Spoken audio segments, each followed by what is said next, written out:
একটা সময় তোরে জননেত্রী ভাবিতাম, তোরে মন পিঞ্জরে যতন করে আগলায়া রাখতাম। তোর হাসি মুখের ছবি দেখা দুঃখ পুষাইতাম, তুই কাঁদলে পরে কেমন করে হারায়া যাইতাম।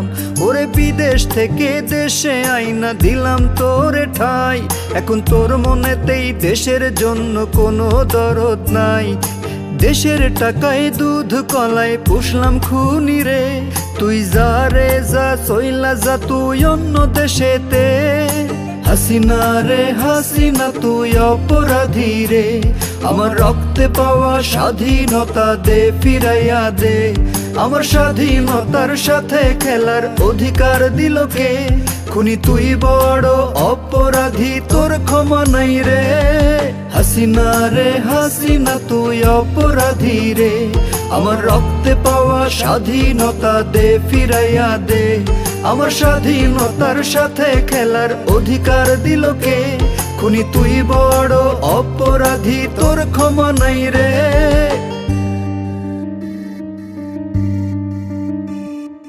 দে ফিরাইয়া দে, দে ফিরাইয়া দে, আমার ভোট দেওয়ার অধিকার দে ফিরাইয়া দে। দে ফিরাইয়া দে, দে ফিরাইয়া দে, আমার কথা বলার অধিকার দে ফিরাইয়া দে। তোর মিঠা কথায় দেশ গড়ার স্বপ্ন দেখিতাম, জীবন বাজিয়ে রেখে আমি মিছিলে যাইতাম। আন্দোলন করে তোরে ক্ষমতায় বসাইলাম, দেশের টাকায় তোর পোলাপান বিদেশ পড়াইলাম। এখন বিনা ভোটে জোর করে ক্ষমতায় আসছ রে, এত সব পেয়েও কি তোর কম ছিল রে?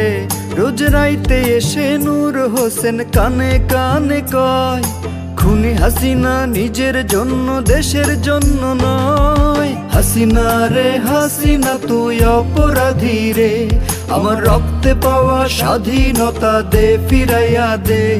আমার স্বাধীনতার সাথে খেলার অধিকার দিল কে? খুনি তুই বড় অপরাধী, তোর ক্ষমা নাই রে। হাসিনা রে হাসিনা তুই অপরাধী রে, আমার রক্তে পাওয়া স্বাধীনতা দে ফিরাইয়া দে। আমার স্বাধীনতার সাথে খেলার অধিকার দিল কে? খুনি তুই বড় অপরাধী, তোর ক্ষমা নাই রে। দে ফিরাইয়া দে, দে ফিরাইয়া দে, আমার ভোট দেওয়ার অধিকার দে ফিরাইয়া দে। দে ফিরাইয়া দে, দে ফিরাইয়া দে, আমার কথা বলার অধিকার দে ফিরাইয়া দে। দে ফিরাইয়া দে, দে ফিরাইয়া দে, আমার বিচার চাওয়া পাওয়ার অধিকার দে ফিরাইয়া দে। দে ফিরাইয়া দে, দে ফিরাইয়া দে, আমার স্বাধীনতার অধিকার দে ফিরাইয়া দে। তোর নামের পাশে জননেত্রী আর তো মানায় না, তোর মিশা কথায় এখন তো আর মানুষ গলে না। তোর হুমকি ধামকিতে এখন জাতি ডরায় না, তোর ডাকে এখন আর কেউ রাস্তায় আসে না। এখন ক্রস ফায়ারে জ্বলে নিভে জীবন প্রদীপ রে, ঋণের বোঝায় জাতি এখন পৃষ্ঠ হচ্ছে রে।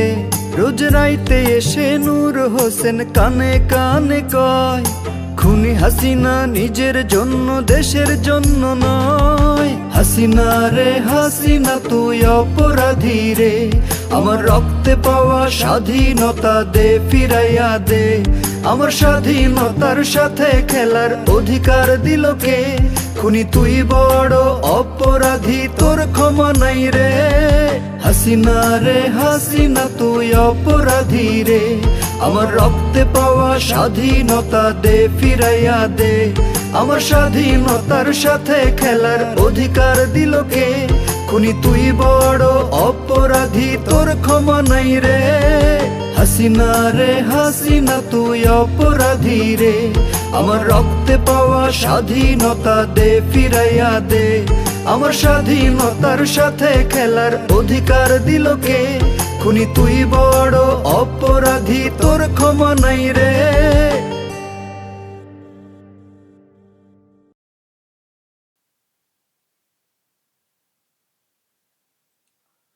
দর্শক, এই গানটা কিন্তু আমি দেখছিলাম প্রায় 6 মাস আগে আপলোড করা হয়েছিল, সোশ্যাল মিডিয়াতে ছাড়া হয়েছিল। তার মানে হাসিনার বিরুদ্ধে ক্যাম্পেন, প্রচার, সেটা কিন্তু আগে থেকেই শুরু হয়েছিল। এবং এর আগের যে ভোটটা হয়েছে, ভোটটা খুব বেশি দেরি হয়নি, মানে খুব মানে বেশি দিন আগে হয়নি। তারপরে পরেই আর কি মানুষের ওই ভোট দিতে না পারা, তার একটা ব্যাপার আছে। এবং ভোট ভোট দেওয়ার অধিকার বলে একটা লাইন শুনলেন না? যাই হোক, এটা ওদের দেশের অভ্যন্তরীণ ব্যাপার। হাসিনার সম্পর্কে অনেক কথা, এবং এখানে ছবি টবি কিছু কিছু লাগানো হয়েছে, সেগুলো অনেক বার্তা বহন করে। কি বলা হচ্ছে, কাকে জড়িয়ে কি বলার চেষ্টা হচ্ছে, আমরাও এখান থেকে কিছু ইঙ্গিত পাচ্ছি। তো এই আর কি, যেটা ছাড়া হয়েছে আপনাদেরকে দেখালাম। আসলে আমিও কিছু মানে একটু রিসার্চ করছি আর কি। রিসার্চ করছি এই জন্য যে কি চলছে, কতদিন ধরে চলছে ইত্যাদি। ক্যাম্পেন, যেটা বলা হচ্ছে না যে হাসিনাকে হটানোর পেছনে একটা চক্রান্ত চলছিল ইত্যাদি। তো কত রকম ভাবে কিসব ভাবে হয়েছে ক্যাম্পেন, এগুলো আমি একটু মানে সার্চ করছি, রিসার্চ করছি। এগুলো করতে করতে এগুলো উঠে এলো আর কি, যে এই ধরনের গানও তৈরি করা হয়েছিল, প্যারোডি গান। ওখানে এই অপরাধী অপরাধী রে বলে একটা গান আছে, আপনারা জানেন, খুব হিট গান। তার মানে প্যারোডি করা হয়েছে হাসিনাকে অপরাধী বলে করে। এটা একটা বিরাট ভিউ দেখছিলাম হয়েছে সোশ্যাল মিডিয়াতে। তো এই ক্যাম্পেইন ছিল, একদিকে ক্যাম্পেইন ছিল, অন্যদিকে ক্ষোভ বিক্ষোভ ছিল, তারপরে কোটা আন্দোলন, তারপরে সম্পৃক্ততা, সব একেবারে সঙ্গে মিশে গিয়ে মুভমেন্ট, সেখান থেকে এই হাসিনা দেশ ছাড়া। তো এই হচ্ছে ব্যাপার, অনেক কিছু হয়েছে, এর পেছনে অনেক সমীকরণ আছে, আপনারা শুনছেন, জানছেন। আপনাদেরও অনেক অভিমত আসছে, কোথায় কি চলছে না চলছে, কি ব্যাপার। এবং আমি সমস্ত বিষয়গুলোকে মানে কনসিডার করেই বলছি। আমি একটা পয়েন্টে হাসিনার ব্যাপারে, মানে হাসিনার বিরুদ্ধে আমি একটা জায়গা থেকে দাঁড়িয়ে আমি সব ভিডিওতেই বলার চেষ্টা করছি যে ভোট দিতে না দেওয়া, ভোট দানে বাধা দেওয়া, এটা কিন্তু আমি অনেক জায়গা থেকেই শুনছি, এবং আমারও কিছু যোগাযোগ আছে, সেখান থেকেও খানিকটা উপলব্ধি করেছি কথা বলে। ভোট দিতে না দেওয়া, আমি এই কথাটা কেন বারবার বলছি বলুন তো?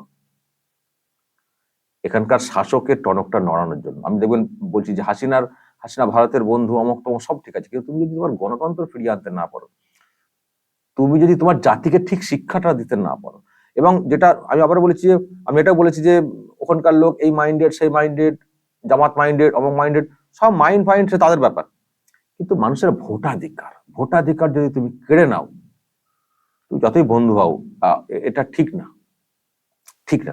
আমি এই কথাটা বারবার জোর দিয়ে বলছি। হাসিনা থাকলে আমাদের অনেকে হাসিনাকে ভালো ভাবেন, সেসব ঠিক আছে, ইন্টারন্যাশনাল রিলেশনশিপ সব ঠিক আছে, একটা দেশের মানে সম্পর্ক ভালো হওয়া, এটা নিয়ে আমাদের দেশের লোকরা যারা আছেন উপরতলায় তারা ভাববেন। আমাদের বেসিক জায়গাটা, এই যে চলে আসতে হলো, ছিটকে চলে আসতে হলো, কেন চলে আসতে হলো? কারণ বেশিরভাগ মানুষ আপনার বিরুদ্ধে চলে গেছে, ওইসব সংগঠন, ওইসব র্যাডিক্যাল, ওইসব পার্টি খেপিয়েছে, আর মানুষ নেমে পড়েছে। দেশের মানুষ না নামলে তো আরো হাসিনাকে তো চলে যেতে হতো না। ওই সংগঠন অমক তমক তারা উস্কেছে, তারা সামনে থেকে এইসব করেছে, পেছন থেকে করেছে, কিন্তু দেশের মানুষকে তো নামতে হয়েছে, একটা বিরাট মাস মুভমেন্ট তো হয়েছে, এটা তো অস্বীকার করার কোনো জায়গা নেই। হয়তো ইনসিস্ট করা হয়েছে, বিএনপি করেছে, জামাত করেছে, সব ঠিক আছে, কিন্তু হাসিনার বিরুদ্ধে যদি মানুষ না থাকতেন, এত মানুষ তো রাস্তাতে বের হতেন না। এটা কেন? এটা হচ্ছে ওই ভোট সকলকে দিতে না দেওয়া। এটা তুমি সব করো, যা কিছু করো, যা পারো করো, কিন্তু মানুষের গণতান্ত্রিক অধিকারটা যদি কখনো তুমি কেড়ে নাও, ভোট দিতে না দাও, একটা সময় পরে কিন্তু তুমি নিজেকে ঠিক রাখতে পারবে না। আমি এই কথাটা বারবার বলছি এই কারণে, কারণ একই টাইপের মানুষের ভোটাধিকারকে হরণ করে নেওয়া, কেড়ে নেওয়া, এই ধরনের জিনিস কিন্তু আমরা এখান থেকে আমরা বুঝি, আমাদের এখানের বুঝি, আমরাও ভুক্তভোগী। শুধু স্মরণ করাচ্ছি, বেশি বার বেরো না, হাসিনার মতো পালিয়ে যেতে হবে। যাই হোক দর্শক, বলবেন, এসব তো চলছিলই, এখন একটা গান আপনাদেরকে শোনালাম। যদি কিছু বলার থাকে বলবেন, কমেন্ট বক্সে নজর রাখবেন। Arambagh TV plus.